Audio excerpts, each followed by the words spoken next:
A oitava temporada de The Walking Dead foi considerada por muitos a pior da série. E obviamente as pessoas não estão erradas em pensar isso, afinal a temporada é tenebrosa do começo ao fim. E o que muitos consideram ser um dos pontos mais baixos da história da série foi a cena onde o Negan é poupado pelo Rick. E esse foi um dos maiores eventos da série, afinal ela resultou em várias coisas importantíssimas. Mas afinal de contas, o Rick foi babaca por ter deixado o Negan vivo? É isso que eu vou analisar no vídeo de hoje, pegar ambos os lados e discutirem para ver quem tem mais razão nessa história. Se é o lado do Rick e da Michonne que queriam que o Negan ficasse vivo, ou se era o lado da Maggie e do Daryl que queria que ele tivesse morrido. Mas antes de começar, já sabe, né? Aquela mendigada. Já deixa o like, se inscreve, compartilha. O meu nome é Nick Ribeiro e vamos pro vídeo. Começando pelo lado do Rick e da Michonne, temos alguns argumentos tanto contra quanto a favor.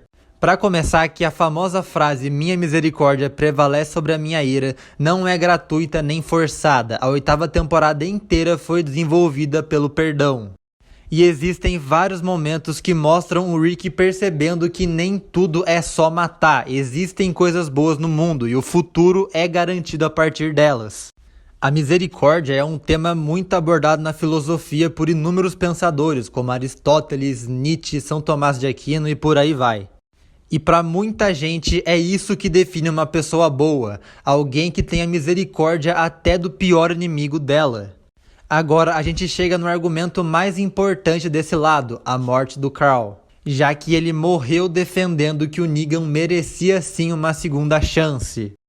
Então, juntando todos os motivos e argumentos, dá para entender o lado do Rick e da Michonne. Agora, vendo o outro lado da moeda, temos o lado da Maggie e do Daryl, que defendiam que o Negan tinha que pagar pelos crimes dele da pior forma possível. Eles acreditavam no lado mais raiz da coisa, falando que o Negan cometeu várias atrocidades e que prisão seria uma pena pequena para o que ele já fez. E obviamente eles tinham certa razão, afinal o Negan era uma pessoa deplorável durante o tempo de vilania. Muitas pessoas resumem o Negan a só matar o Glenn e o Abraham, só que isso é mentira, porque ele era um ditador da pesada. Ele matava e extorquia vários grupos menores, ele obrigava várias mulheres a serem esposa dele e ele não tinha dó nem de matar, nem de espancar, nem de torturar ninguém, tirando as mulheres, é claro. Agora que ambos os lados foram analisados, qual deles realmente estava certo? Depois de assistir a sétima, a oitava e a nona temporada, eu consegui afirmar que, na minha opinião, o Negan merecia ter morrido. Para começar, o mais importante, o Rick já não era mais o único líder nesse ponto. Junto com Alexandria tinham 3 outros grupos, a Maggie em Hilltop, o Ezequiel com o Reino e a Tara em Oceanside. Então é egoísmo puro da parte do Rick escolher sozinho uma coisa desse tamanho. Vocês podem até comentar dizendo que ele fez isso para honrar a morte do Carl e que ele era um pai de respeito, e isso com certeza, mas é um pensamento muito babaca, cara, porque o Carl era o que menos tinha local de fala naquele momento. Vale lembrar, a Maggie perdeu o marido e quase perdeu o bebê. A Rosita perdeu o namorado, a Tara perdeu a namorada, o Daryl foi torturado por semanas e a Sasha se sacrificou. Aí chega o Carl falando que eles têm que perdoar, não sei o que, sendo que o núcleo do Rick foi o que menos perdeu nesse tempo. Lembrando que a morte do Carl não teve nada a ver com os Salvadores, ele morreu por outra história, por outros motivos.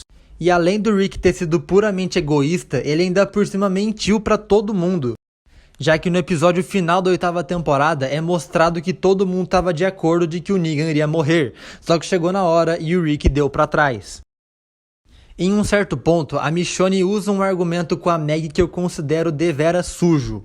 No episódio 5 da temporada 9, a Maggie entra na cadeia e tenta matar o Negan, só que a Michonne interfere falando que o Glenn não ia querer que ela fizesse isso. E além de errado, esse argumento ainda é sujo, porque ele mexe com a pessoa a ponto dela ficar emotiva, nostálgica e etc. Mas vamos lá, quem disse que o Glenn seria contra a morte do Negan? Na terceira temporada, ele fez um plano inteiro para ele mesmo invadir Woodsbury e matar o governador. Na quinta temporada, ele não se posicionou contra o lance de matar os canibais na igreja. Uma coisa muito importante, o Glenn era contra a violência, mas ele não era burro. Ele sabia diferenciar uma pessoa má de uma pessoa boa. O que ele não gostava é de fazer o mal gratuitamente. As pessoas usam aquela famosa cena do Glenn de joelhos enquanto ele mata o Salvador chorando como sendo o pacifista do grupo, sendo que foi tirada de contexto. E eu tenho quase 100% de certeza de que o Glenn seria a favor do Negan morrer naquela árvore. Bom, mas essa é a minha opinião sobre esse assunto. Se você discorda de mim, comenta aqui embaixo. E esse vídeo chega ao fim, então se você gostou, já sabe, aquela mendigada. Deixa o like, se inscreve, compartilha, manda para aquele seu amigo que é viciado em The Walking Dead e até o próximo vídeo e falou!